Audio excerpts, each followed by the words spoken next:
ৰাইজৰ দল অসম জুৰি চৰ্চা হৈ থকা এটা ৰাজনৈতিক দল আৰু এই ৰাজনৈতিক দলটোৱে নিৰ্বাচন 2021-ৰ বাবে প্ৰান্তে প্ৰান্তে তেওঁলোকৰ কুচকাৱাজ ব্যাপক কৰি তুলিছে।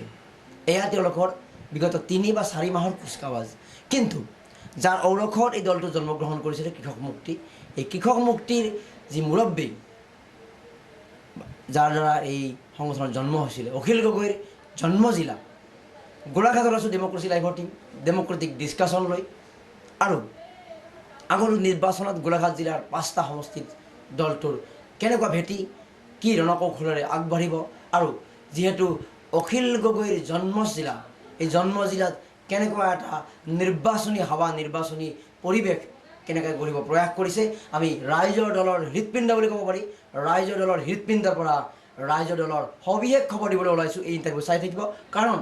এই সাক্ষাৎকাৰত সেই উত্তৰবোৰ, সেই প্ৰশ্নৰ উত্তৰবোৰ এইগৰাকী ব্যক্তি দিব, এগৰাকী অধিবক্তা আৰু সমাজৰ গোলাঘাট জিলাৰ এগৰাকী পৰিচিতি থকা ব্যক্তিত্ব, তেওঁ হ'ল প্ৰাঞ্জল গগৈ ডাঙৰীয়া। আপোনাক স্বাগতম জনাইছোঁ। ধন্যবাদ। ৰাইজৰ দলৰ সৈতে এই সংযোগৰ কথাখিনি প্ৰথমতে জানি লওঁ। হয়, চাওক, নতুনকৈ গঠন হোৱা ৰাইজৰ দলে এতিয়া আমাৰ সাধাৰণ জনতাৰ মাজত অসমত ব্যাপক সঁহাৰি লাভ কৰিছে। আৰু ৰাইজৰ দলৰ লগত মোৰ কেনেকৈ জড়িত হ'ল বুলি যদি আপোনালোকে সোধে, তেতিয়াহ'লে মই বিগত আজি 8 বছৰ দিন ধৰি ৰাইজৰ দলৰ সভাপতি অখিল গগৈ ডাঙৰীয়া প্ৰমুখ্যে কৰি যিসকল কৃষক মুক্তি, ছাত্ৰ মুক্তি, তেওঁলোকক মই আইনী সাহায্য দি আহিছোঁ। আৰু সেই হিচাপে তেওঁলোকৰ লগত এটা মোৰ ভাল সম্পৰ্ক গঢ়ি উঠিছিল। আৰু নতুনকৈ গঠন হোৱা ৰাইজৰ দল, সত্ৰৰ সংগঠন, বীৰ লাচিত সেনা প্ৰমুখ্যে কৰি সংযুক্ত আঞ্চলিক দল আছিল। এই সকলোৰে যি চিন্তাধাৰা, সকলোকে চিন্তাধাৰা সন্মান জনায় আৰু মোকো তেওঁলোকৰ মৰম হিচাপে গোলাঘাট জিলাৰ ৰাইজৰ দলৰ সভাপতি হিচাপে মোক তেওঁলোকে নিযুক্তি দিছিলে। কেনেকৈ ৰাইজৰ মাজত গৈছে আৰু অসমৰ ভিন্ন প্ৰান্তত কি গৈছে এয়া বেলেগ কথা, কিন্তু যিহেতু মূল নেতাগৰাকীৰ জন্মস্থান, ৰাইজৰ দলৰ মূল নেতা বা কৃষক মুক্তিৰ জন্মদাতাৰ যদি গৃহ জিলাখনত ভাল হয়, তাৰ ছবি এটা বেলেগকৈ গুচি যাব। তো এই গৃহ জিলাখনত কেনেধৰণৰ আপোনাৰ ৰণকৌশল, যে 1 নম্বৰত থাকিব লাগিব বা আমি এটা বিশেষ পৰিৱেশ সৃষ্টি কৰিব লাগিব, কোনখিনি কাম কৰিছে আৰু কি কি ৰিয়েকশ্যন পাইছে পাব্লিকৰ পৰা? চাওক, এনেকুৱা কথা হ'ল যে কৃষক মুক্তি সংগ্ৰাম সমিতিৰ যি জন্মস্থল দৈয়াং টেঙানী, তাত এটা সাংঘাতিক এটা ফ্ল' আছে। ৰাইজৰ দলৰ প্ৰতি মানুহৰ এটা বিৰাট আকৰ্ষণ আৰু খুব উৎসাহেৰে তেওঁলোকে কাম কৰিছে। গোলাঘাটৰ সমগ্ৰ গোলাঘাটত এটা মান সন্মানৰ প্ৰশ্ন আহি পৰিছে যে আমি ৰাইজৰ দলক কি ধৰণে লৈ যাম।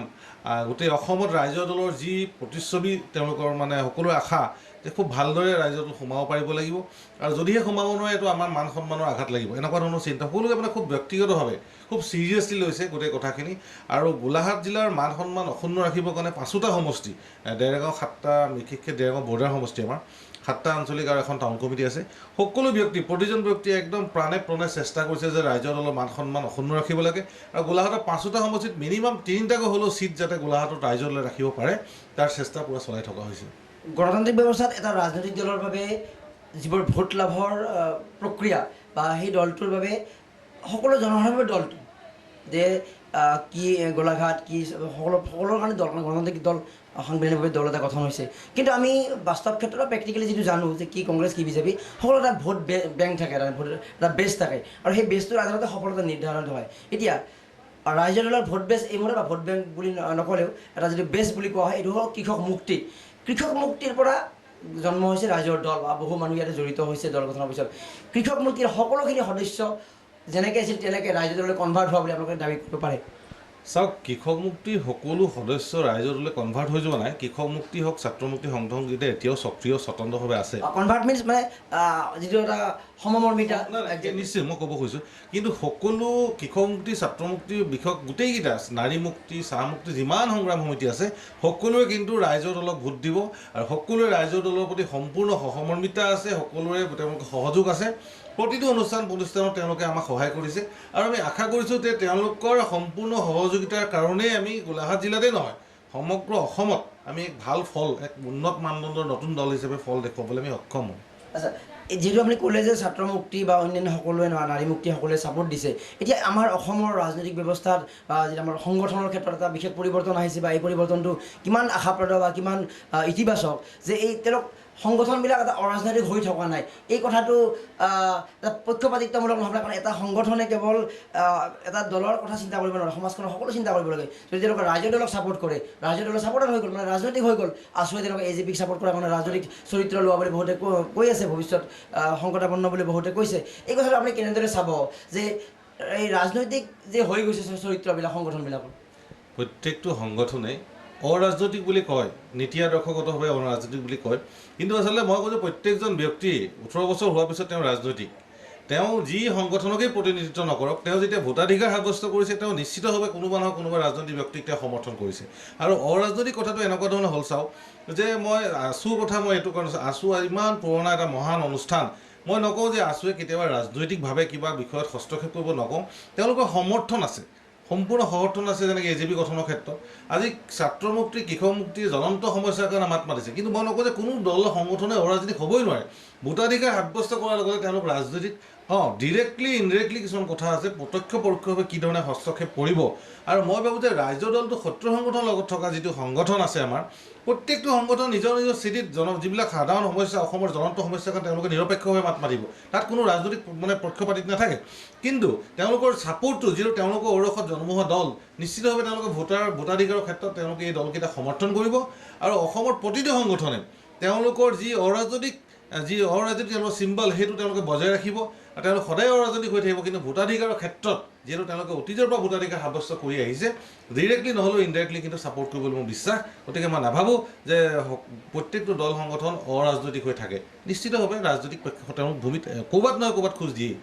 যিহেতু আপুনি ক'লে যে গোলাঘাট জিলাত যথেষ্ট ভেটি সবল বুলি আপুনি দাবী কৰিছে বা প্ৰকাশ কৰিছে, তেনে ক্ষেত্ৰত আপোনালোকে মুকলিভাৱে কৈছে যে অখিল গগৈ ডাঙৰীয়াই শিৱসাগৰত প্ৰতিনিধিত্ব কৰিব, তো নিজৰ গৃহ জিলাত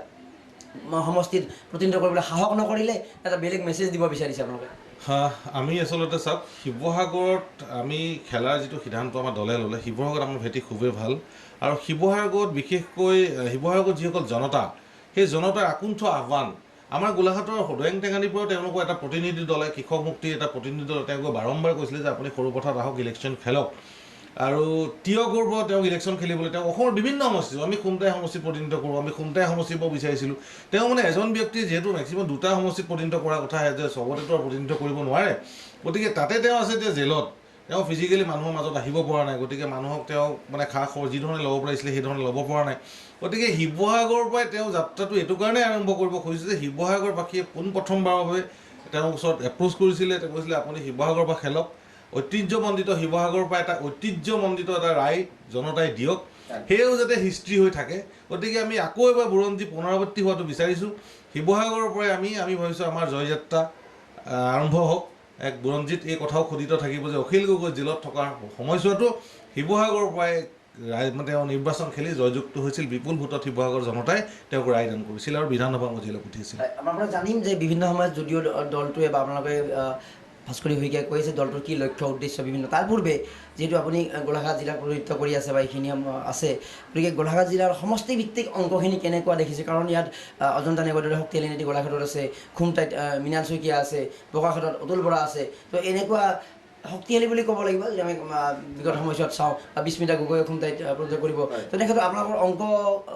কেনেকুৱা ভাৰী হ'ব আপোনালোকৰ ফালে? মই আপোনাক প্ৰথমতে গোলাঘাট সমষ্টিৰ কথা কওঁ। গোলাঘাট সমষ্টিত যিদিনাই অজন্তা নেওগ বাইদেউ যিদিনাই বিজেপিলৈ গুচি গ'ল, গোলাঘাটত আপুনি যদি চাই ভোটাৰৰ মাজত এটা হাহাকাৰ পৰিস্থিতি হৈছে। যিবিলাক কনচিয়াছ ভোটাৰ তেওঁলোক দৌৰি ফুৰিব লগা হৈছে, আৰু যিবিলাক সাধাৰণ ভোটাৰ তেওঁলোকতো কোনো মানে দিশ বিদিশ হেৰুৱাই পেলাইছে। আমি ক'ত যাম? বাইদেউৰ ওচৰত যাম নে বিজেপিৰ ওচৰত যাম নে কংগ্ৰেছৰ লগত থাকিম? কংগ্ৰেছৰ পৰা কোনে খেলিব? বিজেপিৰ মাজত বিভাজন হৈছে। গতিকে বিতুপন শইকীয়া ডাঙৰীয়া আছে, বিজেপিৰ মাজত দুটা লবি স্পষ্টভাৱে গোটেই সকলো সমাজে দেখিছে। সাধাৰণ নাগৰিকৰ হাহাকাৰ অৱস্থাত তেওঁলোকে এটাই উপায় পাইছে, সাধাৰণ মানুহক লগত লৈ থকা ৰাইজৰ মাজৰ ৰাইজৰ দলক আমি সমৰ্থন দিম।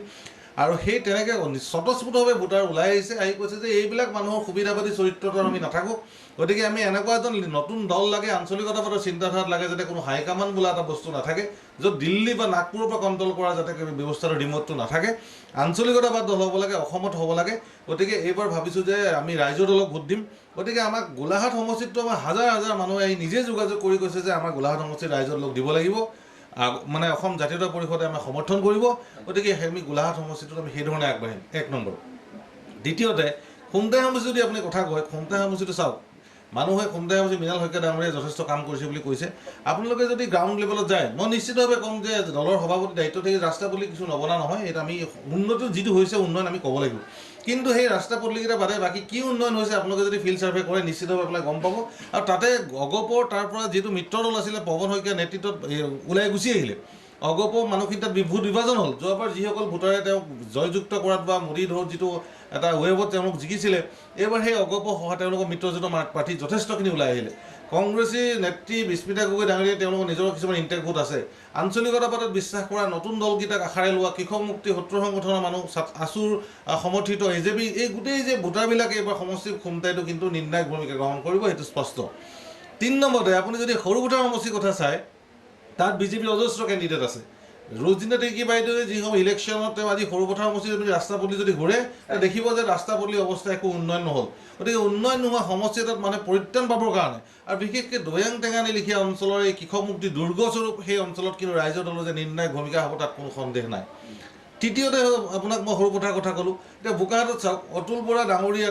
তেওঁ সভাপতি তেওঁৰ বিৰোধী দলৰ সভাপতি তেওঁ এতিয়া মিনিষ্ট্ৰীত থাকি এগ্ৰিকালচাৰত যি দুৰ্নীতি হৈছে যি মানুহৰ হিতাধিকাৰী আঁচনিক লৈ যি মানুহৰ অসন্তুষ্টি সেই সমষ্টিত তাৰপিছত তেওঁলোকে বিজেপিয়ে তাৰ পৰা টিকেট বিচাৰিছে অতদিনে টিকেট পোৱা নাই বহুত জননেতা আপোনালোকে জানে টিকেট বিচাৰিছে এইসকল ব্যক্তিৰ মাজতো কিন্তু অন্তৰ্দ্বন্দ্ব চলি আছে তেনে অৱস্থাত আমাৰ বোকাখাটৰ একদম সবল মিচিং অধ্যুষিত অঞ্চল আছে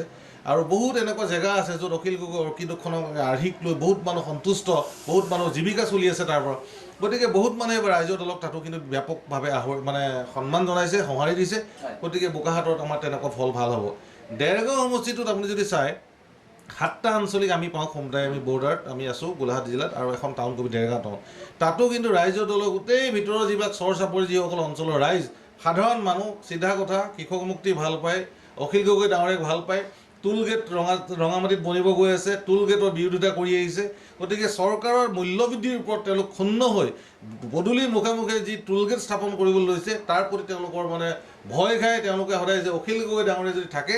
অন্ততঃ ৰাস্তা পদূলি নিৰ্মাণ নোহোৱাকৈ টুল গেট লোৱা এনে অন্যায় অবিচাৰৰ বিৰুদ্ধে মাত মাতিব সেইকাৰণে দেৰগাঁও সমষ্টিবাসীও কিন্তু এবাৰ ৰাইজৰ দলক ভাল পাইছে আঁকোৱালি লৈছে গতিকে মই যে গোটেইকেইটা সমষ্টি এজে আপুনি আপোনাৰ ব্যাখ্যাৰ পৰা এইটোৱে বুজিলোঁ যে ভোট বিভাজনৰ জৰিয়তে কংগ্ৰেছ আৰু বিজেপিৰ যিটো ভোট আৰু মাজতে আপোনালোকে ওলাই যোৱাৰ এটা অংক কৰিছে এতিয়া AJPৰ লগত কেনেকুৱা মিত্ৰতাপূৰ্ণ পৰিৱেশ কাৰণ আপোনালোকৰ মৰণত হোৱা অধিৱেশনত চিত্তৰঞ্জন বসুমতাৰীয়ে পোনপটীয়া অংশগ্ৰহণ কৰি এই ইংগিত দিছিলে পৰৱৰ্তী সময়ত বন্ধুত্বৰ ইংগিত দিছিলে তো এই আসন ভাগ বটোৱাৰৰ কথাবিলাক কি পৰ্যায়ত আছে বা ভিতৰুৱা মিত্ৰতাৰ কেনেকুৱা ৰণকৌশল যুটীয়াভাৱে কৰি আছে এককভাৱে ৰণকৌশল আগবঢ়াই নিছে এতিয়া চাওক দুইটা দলে এতিয়া আমি নিজা নিজা সাংগঠনিক ভেটি মজবুত কৰি আছোঁ আৰু য'তেই আমাৰ প্ৰয়োজন হৈছে আমি ইটোৱে আনটো দলৰ সহায় হিচাপে আমি ইজনে আনজনক সহায় কৰিছোঁ AJP আৰু ৰাইজৰ দলক গতিকে আমি দেখিছোঁ যে আমাৰ মিত্ৰজোঁটৰ যি সিদ্ধান্ত হ'ব কোন সমষ্টি কেন্দ্ৰিক যি ভাগ বতৰা হ'ব আমি ভাবোঁ যে এই 26 তাৰিখমানৰ ভিতৰত এটা চূড়ান্ত এটা প্ৰায় ৰাইট হ'ব বুলি মই কেন্দ্ৰীয় সমিতিৰ বিষয়ে গম পাইছোঁ যে দুই দলৰ মাজত আলোচনা চলি আছে আৰু টেবুল টক এখন ৰিচেণ্টলি হ'ব আৰু তাতে আমাৰ কোনটো সমষ্টিত কোনে ভাগ বতৰত পাব সেই কথা নিশ্চিত হ'ব আৰু আমাৰ প্ৰত্যেকজন যিসকল মানে নিৰ্বাচনৰ কেন্দ্ৰিত প্ৰত্যাশী টিকেট প্ৰত্যাশী তেওঁলোকৰ মাজত এইটো আন্তৰিকতা আছে যে তেওঁলোকে নিশ্চিতভাৱে যদি যিটো দলে পায় সেই দলকে সহায় সহযোগ কৰিব আৰু বিশেষকৈ মই চাওঁ যে আমি গম পাইছোঁ আমাৰ ইয়াতে সৰুপথাৰ খুমটাই সমষ্টিৰ মাজত ধৰি লওক দুইটা দলে আসনক লৈ পেলাই অকণ বিচাৰিছে আসন দাবী কৰিছে সেই দুইটা সমষ্টিতে দলে যি সিদ্ধান্ত ল'ব আমাৰ কেন্দ্ৰীয় সমিতিৰ সিদ্ধান্ত মানে চূড়ান্ত হ'ব আৰু আমাৰ কোনো মাজত বিসম্বাদ বোলা কথা নাই কোনো সমষ্টিত কোনো বিসম্বাদ নহয় আমি দুইটা দলে আমাৰ উদ্দেশ্য এটাই যে এখন আঞ্চলিকতাবাদী জাতীয়তাবাদী চৰকাৰ ঐক্যবদ্ধহীন আপোচবিহীন এখন চৰকাৰ আমি কৰিবৰ কাৰণে দুইটা দলে সদায় একেলগে আমি আগবাঢ়ি যাম আৰু মই ভাবোঁ যে অসমৰ ৰাইজে বিচাৰিছে দুইটা দল একলগ হৈ কাম কৰাটো আৰু AJPৰ মানুহখিনিও আমি দলৰ সকলো কৰ্মী সেইধৰণে লৈছে বুলি মোৰ বিশ্বাস হৈছে যদিও আমি এতিয়ালৈকে জইণ্টলি মিটিং কৰা নাই কিন্তু আমাৰ ৰেছপন্স দুইটা দলৰ মাজত বুজাবুজি ভাল আছে আচ্ছা মুৰব্বী নেতাগৰাকী কাৰাগাৰত আছে আপুনি যদি অধিবক্তা কিছু কথা আমাৰ জানিবলৈ আগ্ৰহ আছে বা ৰাইজৰ জানিবলৈ আগ্ৰহ কৰিব তো এই যে উচ্চতম ন্যায়ালয়তো খাৰিজ হ'ল এই আইনী কথাবিলাক কেনেকুৱা আৰু কি পৰ্যায়ত আছে নিৰ্বাচনলৈকে তেওঁক এৰি নিদি চৰকাৰখনে আপোনালোকৰ এটা দমনমূলক নীতি কৰিছে নেকি মাতৃও বাৰে বাৰে আহ্বান জনাই আছে অলপ আইনী কথাখিনি ৰাইজে ভাল হ'ব চাওক আইনৰ কথাটো হ'ল এনেকুৱা আমি আইনৰ ছাত্ৰ একেবাৰে মানে কমেই জানো বুলি কৈছোঁ যে আইনী গোটেই বিচাৰ প্ৰক্ৰিয়াটো যিটো মহামান্য সুপ্ৰিম কোৰ্টলৈ গৈছিলে তাতে যাওঁতে তাতে কিছুমান প্ৰচিডিউৰেল ডিফেক্ট মানে যিটো কাৰণে ধৰি লওক পিটিশ্যনখন আমাৰ পেণ্ডিং চাৰ্জশ্বিট দাখিল কৰিলে অলৰেডি গতিকে চাৰ্জশ্বিট দাখিল কৰালৈকে তেতিয়া মেটাৰটো আমি হাইকোৰ্টত এপ্ৰ'চ কৰিলোঁ হাইকোৰ্টে না কৰাৰ পিছত আমি আকৌ ওপৰত গ'লোঁ তেতিয়া তাৰ পৰা তেওঁলোকে এইটো এপ্ৰ'চ কৰি পঠাইছে আপোনালোক সকলোৱে জানে যে ট্ৰায়েল কোৰ্টত আপোনাৰ বিচাৰটো মানে যেতিয়া ট্ৰায়েল ষ্টাৰ্ট হ'ব খুব ইমিডিয়েটলি তলৰ কোৰ্টত আমি জামিনৰ আবেদন দিম আৰু আবেদন দিয়াৰ পিছত যদি নাকচ কৰে তেতিয়াহ'লে সুপ্ৰিম কোৰ্টে আমাৰ অনাৰেবল সুপ্ৰিম কোৰ্টে আমাৰ এই পিটিশ্যনখন গ্ৰহণ কৰিব কিন্তু চৰকাৰৰ ফালৰ পৰা যিখিনি অবজেকশ্যন দি থকা হৈছে যে বেইলৰ ক্ষেত্ৰত যিটো অবজেকশ্যন বা অখিল গগৈৰ ক্ষেত্ৰত যি ধৰণৰ ৰেষ্ট্ৰিকশ্যন লগাই দিয়া হৈছে, ইয়াৰ পৰা সহজে অনুমান কৰিব পাৰি যে চৰকাৰখনে বিচৰা নাই যে অখিল গগৈ ডাঙৰীয়া ৰাইজৰ মাজত আহক, নিৰ্বাচনত পোনপটীয়াকৈ প্ৰতিদ্বন্দ্বিতা কৰক, সেইটো চৰকাৰখনে বিচৰা নাই। কিন্তু আমাৰ যিসকল কৰ্মী, ৰাইজৰ দলৰ যিসকল শুভাকাংক্ষী, তেওঁলোকে কিন্তু অখিল গগৈ ডাঙৰীয়াক জেলত থাকিলেও তেওঁলোকক জয়যুক্ত কৰাব আৰু বিধানসভাৰ মাজলৈ নিব, তাত কোনেও কিন্তু ৰাখিব নোৱাৰে,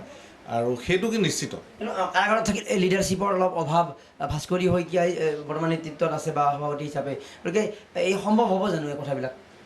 তেওঁৰ যিটো ব্ৰেইন বা তেনেকুৱা কণ্টেক্ট হৈ আছে নেকি আপোনালোকৰ তেওঁৰ লগত? নাই, তেওঁলোকৰ লগত আমাৰ নিশ্চিতভাৱে আমি যিসকলে আমি খুব ষ্ট্ৰিক্ট নিয়ম বনাইছোঁ। নিয়াৰ যিটো পেণ্ডিং আছে এটা কেছ, খুব ষ্ট্ৰিক্ট নিয়ম মানে আপোনাৰ বহুত ছিষ্টেমৰ মাজেৰে পাৰ্মিশ্যন লৈ আমাৰ কমিটি বিষয়সকলে তেওঁক লগ ভাগ কৰে, খুব কম সময়ৰ পৰা লকডাউন কৰিবলৈ পায়, মুকলিকৈ অধিবক্তা হ'লেও লগ কৰাটো সম্ভৱ নহয়, আমি নিজে গম পাইছোঁ কথাবিলাক। আৰু দ্বিতীয় কথা হ'ল যে লিডাৰশ্বিপৰ অভাৱ এইটো কাৰণে নহয় বুলি মই ভাবোঁ। তেওঁ জেলত থাকি দুখনকৈ হাতপুথি তেওঁ উলিয়াইছে, মোৰ হাতপুথিখন আছে মোৰ লগত, আপোনাক মই হাতপুথিখন দেখাব খুজিছোঁ যে এইখন আপোনাৰ আছে যে ৰাইজৰ হাতপুথি, ভাৰতৰ স্থান অসমত 2020, এইখন তেওঁ জেলৰ ভিতৰত থাকি প্ৰস্তুত কৰিছে সাধাৰণ জনতাৰ কাৰণে। অসম ইয়াতে তাৰ গোটেই কথাখিনি আছে, বিজেপি শাসনৰ 5 বছৰত অসম আৰু বিজেপিৰ শ্ৰেষ্ঠতম যিটো মানে সপোন দেখুৱাইছিলে, তাৰ ভিতৰত 30 নম্বৰত আহিলে, কেনেকৈ আহিলে, কি ক'ত আহিলে, স্পষ্ট হৈ আছে গোটেই কিতাপখনৰ মাজত। 1 2 নম্বৰ কথা, এইখন বিজেপি যি ভুৱা প্ৰতিশ্ৰুতি, এই কিতাপখনো আপোনালোকে দেখিছে, এইখনো অখিল গগৈ ডাঙৰীয়া জেলৰ ভিতৰত থাকি গোটেই সমীক্ষাবিলাক কৰি এখন তেওঁ প্ৰস্তুত কৰিছে। গতিকে এইবিলাক লৈ, ইয়াৰ ইছ্যুবিলাক লৈ, ইয়াৰ গোটেই কথাবিলাক লৈ আমি সাধাৰণ জনতাৰ মাজত যাম। দ্বিতীয়তে আপুনি এটা কথা চাব যে অখিল গগৈ ডাঙৰীয়া তাৰ ভিতৰত থাকিলেও ভোটাৰবিলাক চব বাহিৰত আছে, তেওঁ কৰ্মী সকলো বাহিৰত আছে, আৰু খুব নিস্বাৰ্থভাৱে দেহে কেহে খাটি আৰ্থিক অভাৱ অনাটনৰ মাজতো কিন্তু অখিল গগৈ ডাঙৰীয়াক গোটেই দলটোক তেওঁৰ প্ৰতি চৰকাৰৰ যি বৈষম্যমূলক আচৰণ, সেইকাৰণে গোটেই সাধাৰণ ভোটাৰে কৈছে যে আমি খুব কষ্ট কৰি আমাৰ পইচা পাতি নাই যদিও আমি যিকোনো প্ৰকাৰে ডাঙৰীয়াক জিকাই আনিম, দলটোক এইবাৰ এটা স্থান দিম, আৰু আমি অনাগত দিনত ভাবিছোঁ যে আমি এখন ৰাইজৰ দলৰ চৰকাৰ অসমত বিচাৰোঁ, তাৰ কাৰণে চেষ্টা কৰিছোঁ। হয়, আপোনালোকৰ চিম্পেথি ভোটৰত আশা কৰিছে বা ৰাইজে তেনেকুৱা সম্ভাৱনা আছে। এতিয়া যিটো তেওঁৰ মূল অভিযোগ আছিলে মাওবাদীৰ সৈতে সম্পৰ্ক, আৰু সেইটো এটা নন বেইলেবল বুলি ইমান দিন ৰাখি থৈ দিছে, তো মাওবাদীৰ সৈতে তেওঁ কেতিয়া জড়িত হৈছিলে? সেইটো চাওক, আপোনালোকে সকলোৱে জানে তেওঁ সদায় ইয়াতে থাকে, অসমতে থাকে, সদায় ৰাইজৰ মাজত থাকে, আন্দোলন কৰে, প্ৰতিবাদ কৰে, যেতিয়া চৰকাৰৰ কিবা দমনমূলক নীতি বা কিবা ব্যৱস্থা কৰে তেওঁ প্ৰতিবাদ কৰে। অসমত সদায় থকা, মুকলিকৈ ঘূৰি থকা, জনতাৰ মাজত থকা মানুহজন, আৰু বেছিভাগ তেওঁ কংগ্ৰেছৰ দিনতে হওক বা বিজেপিৰ দিনত জেলৰ ভিতৰত থকা মানুহজন কেতিয়া মাওবাদী হ'লেতো আপোনালোকে সকলোৱে জানে। গতিকে এইটো মাওবাদী যে কাভাৰ, এখন কিতাপৰ মানে ফ্ৰণ্ট পেজত মাওবাদী মানে কৰি ৰখা হৈছে তেওঁ। আৰু এই গোটেই গোচৰ প্ৰক্ৰিয়াটোৰ বিষয়ে মই তেওঁলোকৰ অধিবক্তা যিসকল আছে, আমাৰ সন্মানীয় অধিবক্তাসকলক কথা বতৰা পাতিছিলোঁ, তেওঁলোকে সকলোৱে স্পষ্টভাৱে অসমবাসী ৰাইজেও বুজি পাইছে যে মাওবাদী তেওঁ নহয়, আৰু মাওবাদী তেওঁক ৰূপ দিয়া হৈছে। সামৰিব লাগিব, যিটো আইনৰ কথা অলপ আহিছে, গতিকে কেনেকৈ সম্ভৱ? এখন সংবিধান আছে বা উচ্চতম ন্যায়ালয়ত পৰ্যন্ত খাৰিজ হ'ল কাৰণ আপুনি ক'লে, চ' আইনক আওতাৰ বাহিৰতো বহু কিছুমান সিদ্ধান্ত হৈ আছে নেকি? মানে আইনক মানে সন্দেহ কৰিব নোৱাৰোঁ, আমি আইনৰ প্ৰতি সন্মান আছে, আদালতৰ প্ৰতি সন্মান আছে, তথাপিতো কেনেকৈ সম্ভৱ তেনেহ'লে ইমান দীৰ্ঘদিন ধৰি এনেকৈ সোমাই ৰাখিব পাৰে যদি অভিযোগ মিছা হয়? চাওক, প্ৰাইমাৰী ফেচি যেতিয়া আপোনাৰ কোনোবা এটা অভিযোগ আহিব, তাৰ সত্যতা প্ৰমাণ কৰাটো তদন্তকাৰী বিষয়াৰ এইটো এটা ডিউটি থাকে, আৰু ইনভেষ্টিগেশ্যনটো জেনুইন, অথেণ্টিকেট, বায়াছ, এনেকুৱা বিভিন্ন ধৰণৰ কথা বতৰা আহে। আমি মহামান্য আদালতক আমি সদায় সন্মান জনাওঁ, কিন্তু যিবিলাক প্ৰচিডিউৰ আছে, যেতিয়া এটা প্ৰচিডিউৰৰ মাজত গৈ থকা হয়, যেতিয়া চৰকাৰী পক্ষৰ ফালৰ পৰা, যিটো চৰকাৰে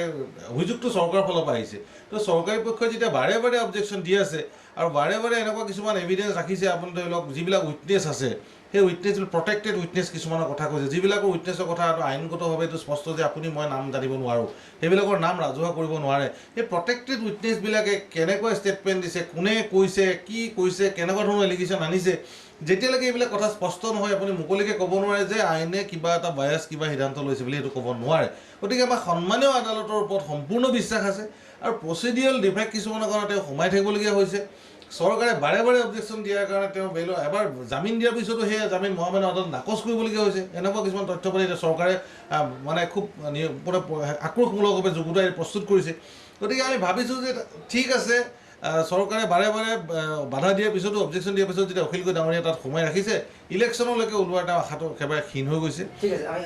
সামৰিব লাগিব। শেষত যিহেতু আমি আপোনাৰ নামৰ চৰ্চাত আছে যে গোলাঘাট জিলাৰ কোনোবা এটা সমষ্টিৰ পৰা আপুনি প্ৰতিনিধিত্ব আছে, কোনটো সমষ্টিৰ প্ৰতি আপুনি এটা লক্ষ্য ৰাখিছে, আৰু সেই সমষ্টিটোত আপুনি নিজকে যোগ্য বুলি কিয় ভাবিব, বিগত সময়ছোৱাত কি এনে অৱদান আছে যে পাব্লিকৰ লগত আপোনাৰ কানেকশ্যন আছে, অধিবক্তাৰ জৰিয়তে আপুনি বহু অৱদান যোগাই থকা বুলি ৰাইজে কৈছে, তথাপি ব্যক্তিগত অলপ ৰাজনৈতিক আকাংক্ষা আৱিৰ্ভাৱৰ সম্ভাৱনাখিনি আমি জানি লওঁ। চাওক, আচলতে মোৰ ঘৰ খুমটাই সমষ্টিত, আৰু খুমটাই সমষ্টিত ৰাইজৰ দলৰ যদি ৰাইজৰ দলৰ ফলত যদি আমাৰ এলায়েন্সত ৰাইজৰ দলৰ সমষ্টিত পৰে তেতিয়াহ'লে নিশ্চিতভাৱে কেন্দ্ৰীয় সমিতিয়ে যদি সিদ্ধান্ত দিয়ে তেতিয়াহে নিৰ্বাচন খেলাটো মোৰ তাতে কোনো অসুবিধা আমাৰ কেন্দ্ৰীয় সমিতি যদি সিদ্ধান্ত দিয়ে নিশ্চিতভাৱে আমি খেলিম কিন্তু কথাটো হ'ল যে এনেকুৱা নহয় আমাৰ দলক কোনো কম বিষয় এনেকুৱা যে আমাৰ টিকেট লাগিবই টিকেট নহ'লে আমাৰ নেখেলোঁ বা খেলিম এই এনেকুৱা ধৰণৰ কোনো কথা নাই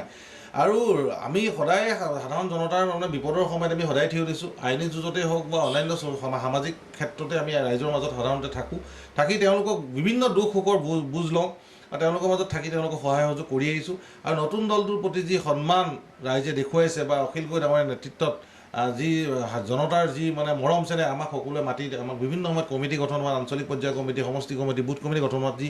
সঁহাৰি দেখিছোঁ তাৰ পৰা ভাবিছোঁ যে খুমটাই সমষ্টিয়ে নহয় গোটেইকেইটা সমষ্টিতে আমি এটা ভাল ফল পাম আৰু খুমটাইত যদি ৰাইজৰ দলে সিদ্ধান্ত লয় কেন্দ্ৰীয় সমিতি সিদ্ধান্ত লয় তো আমাৰ যদি প্ৰাৰ্থী থাকে মই বুলিয়ে নহয় যাকেই দিয়ক আমি ভাবোঁ যে আমাৰ দলে এটা ভাল ফল দেখুৱাবলৈ সক্ষম হ'ম আমি একদম শেষ প্ৰশ্নৰে সাক্ষাৎ পৰা বিদায় ল'ম যিহেতু গোলাঘাট জিলাত আছে গোলাঘাট জিলাৰ সাক্ষাৎকাৰ লৈছোঁ যদি ৰাইজৰ দল বা আপোনালোকৰ চৰকাৰত আহে বা সেনেকুৱা সুযোগ পায় গোলাঘাট জিলাখনৰ কথা যদি ক'ব যাওঁ কোনখিনি বিষয় মানে পৰিৱৰ্তন কৰিব লগা আছে সমষ্টি ৱাইজ ক'ব নালাগে অভাৰঅল জিলাখনৰ কোনখিনি এটা গতি দিবলৈ চেষ্টা কৰিব আপোনালোকে চাওক গোলাঘাটত বিশেষকৈ নাগালেণ্ডৰ যিটো বৰ্ডাৰ সমস্যা আছে বৰ্ডাৰ ডিস্পিউট আছে আমি সেইটো মেৰাপানী যিটো নাগালেণ্ড মেৰাপানী বৰ্ডাৰ ডিস্পিউটটো আছে আপোনাৰ তেনেকৈ ঠিক নুমলীগড়ৰ পৰা আপোনাৰ খুমটাই সমষ্টি সৰুপথাৰ খুমটাই সমষ্টি কানেক্টিং এখন ব্ৰিজ আছে যিখন ব্ৰিজৰ কাম আজি বহুত বছৰ হ'ল খুটা পুতিও হোৱা নাই যাৰ কাৰণে দুটা সমষ্টিৰ মাজত 37, 39 হাইৱেৰ মাজত এটা খুব ব্যৱসায়িক ক্ষেত্ৰত লোকচান হৈ আছে সেই সমস্যাটো আছে দ্বিতীয় কথা হ'ল আপোনাৰ ইয়াতে বিভিন্ন 6 জনগোষ্ঠীৰ যি সমস্যা আছে সেয়া আছে সকলো দল সংগঠনে সদায় প্ৰতিবাদ জনাই আহিছে তাৰপিছত এনেকুৱা বহুত মানে হস্পিটেল আছে মডেল হস্পিটেল যিবিলাক খুলি ৰাখিলে ভেটেৰিনেৰী হস্পিটেল আছে যিবিলাক আপোনাৰ ধৰি লওক বিল্ডিং বনালে প্ৰপাৰ কনষ্ট্ৰাকশ্যন নোহোৱা আজিলৈ ইন'ভেশ্যন নকৰাকৈ থাকি গ'ল কোনো ডক্টৰ নাই বহুত হস্পিটেল আছে আমাৰ গোটেই জিলাখনত য'ত আপোনাৰ ডক্টৰ 2টা বজাৰ পিছতে ডক্টৰ নাপায় ৰাতিলৈকৈ নাপায় এই সমস্যাবিলাক আমি ঠিক কৰিম গতিকে যিবিলাক মূল সমস্যা বানপানী সমস্যা যিটো আছে আমাৰ বানপানী সমস্যাক লৈ পেলাই চৰকাৰে যি ধৰণে গুৰুত্ব সহকাৰে ল'ব লাগে সেইটো নকৰে আমি তেনেকুৱা ক্ষেত্ৰত আৰু বেছিকেলি চাওক আমাৰ যি ভিজন ডকুমেণ্ট আছে আমাৰ যি নিৰ্বাচনী ইস্তাহাৰ আছে আমি সেই ইস্তাহাৰত থকা প্ৰতিটো কথাই আমি মানে আখৰে আখৰে পালন কৰিবলৈ চেষ্টা কৰিম হয় মই বুজি পাইছোঁ আৰু সামৰিব খুজিছোঁ আমি ধুনীয়াকৈ উত্তৰখিনি পাই আছোঁ কালি মই সৰুপথাৰ সমষ্টি বহু ঠাই ঘূৰি শাৰী শাৰী ঘৰ দেখিলোঁ কেঁচা ঘৰ আৰু ইয়াতো বিজেপি চৰকাৰৰ কথা নহয় যে কংগ্ৰেছৰ দিনতে তেওঁলোকৰ বৰ্তমান ৰজনীনা তাৰপিছত তেওঁৰ পিতৃ আছিল আখেছ তিৰ্কী আছিলে বিধায়ক তাৰপিছত এই প্ৰধানমন্ত্ৰী আৱাস যোজনাৰ ঘৰ তেওঁলোকে কেনেকৈ নোপোৱাকৈ আছে আমি যেতিয়া ওচৰত গৈছিলোঁ না আমাৰ কাষত কেতিয়াও নাহে এইবিলাক কথাৰ প্ৰতি আপোনালোকৰ চকু দিয়াৰ সম্ভাৱনা আছেনে নাই আছে নিশ্চিতভাৱে আমি আমাৰ চৰকাৰ আহিলে নিশ্চিতভাৱে আমি এইখিনি পূৰা কৰিবলৈ চেষ্টা কৰিম কাৰণ সৰুপথাৰ সমষ্টি বিৰাট ডাঙৰ সমষ্টি আৰু তাতে চাওক মানে এতিয়া বহুতে মই সভাপতি হিচাপে এইটো ক'বলৈ বেয়া পাইছোঁ যে বহুতে তাৰ বিধায়িকাগৰাকী লৈ পেলাই অসন্তুষ্টি ব্যক্ত কৰিছে বহুদিনৰ পৰা আৰু তেওঁলোকে সেইকাৰণে ভাবিছে যে ৰাষ্ট্ৰীয় দলক বাদ কৰি আঞ্চলিকতাবাদী চিন্তাধাৰাৰ মাজত সাধাৰণতে সহজে পোৱা মানুহকেইজনৰ লগত যাৰ ককাইটো দদাইটো এনেকুৱা ধৰণৰ ৰিলেশ্যনৰ থকা মানুহখিনিয়ে নিশ্চিতভাৱে বুজিব ৰাষ্ট্ৰীয় দলত কিয় কেন্দ্ৰীয় ফালৰ পৰা যি প্ৰেছাৰ থাকে ওপৰৰ পৰা যি হাইকমাণ্ডৰ অৰ্ডাৰ থাকে ইনষ্ট্ৰাকশ্যন থাকে ছেটিছফাই আপোনাক আনক সন্তুষ্ট কৰিবলৈ ওপৰৰ মহলক সন্তুষ্ট কৰিবৰ কাৰণে হয়তো তলৰ মহলৰ মানুহখিনিৰ মাজত এটা গেপ থাকি যায় আৰু সেইটো কাৰণে মই ভাবোঁ যে উন্নয়ন হোৱা নাই যি ধৰণে হ'ব লাগিছিলে আৰু ৰাস্তা ঘাট আজি উন্নয়ন হোৱা নাই বুলি বিশ্বাস ৰাষ্ট্ৰীয় দলৰ পৰিৱৰ্তে আঞ্চলিকতাবাদী দলক গুৰুত্ব দিব এই কথাৰে আমি সামৰিছোঁ এয়া হ'ল আমাৰ কথা নহয় এয়া হ'ল প্ৰাঞ্জল গগৈ গোলাঘাট জিলাৰ ৰাজ্য দলৰ সভাপতি আৰু এগৰাকী বিশিষ্ট অধিবক্তা আমি বিভিন্ন সময়ত গোলাঘাট জিলাত ঘূৰিছোঁ তেওঁৰ আমি বিভিন্ন কথা আমি শুনিছোঁ আৰু আগন্তুক সময়ত গোলাঘাট জিলাৰ পৰা ৰাজ্য দলে এটা সুস্থ প্ৰতিদ্বন্দ্বিতা আগবঢ়াব বুলি আৰু কংগ্ৰেছ আৰু বিজেপিৰ ভোট বিভাজন বা তেওঁলোকৰ বিভিন্ন খামখেয়ালিৰ কাৰণে ৰাইজৰ দল বা এজিপিৰ মিত্ৰজোঁটে আগন্তুক সময়ত যথেষ্ট সম্ভাৱনাৰে উজ্বলি উঠে বুলি তেওঁ মন্তব্য কৰিছে সময়লৈ অপেক্ষা কৰিব লাগিব কাৰণ সময়ে সকলো উত্তৰ দিব আমি অপেক্ষা কৰিম সকলোৱে অপেক্ষা কৰিব আৰু আমি এক সুস্থ চৰকাৰ আগন্তুক গঠন হৈ অসমক উন্নয়নৰ আগলৈ আগবঢ়াই নিব বুলি আমি আশা ৰাখিলোঁ সহযোগী দিগন্তৰ সৈতে মৰম কুমাৰ ডেমক্ৰেচি লাইভ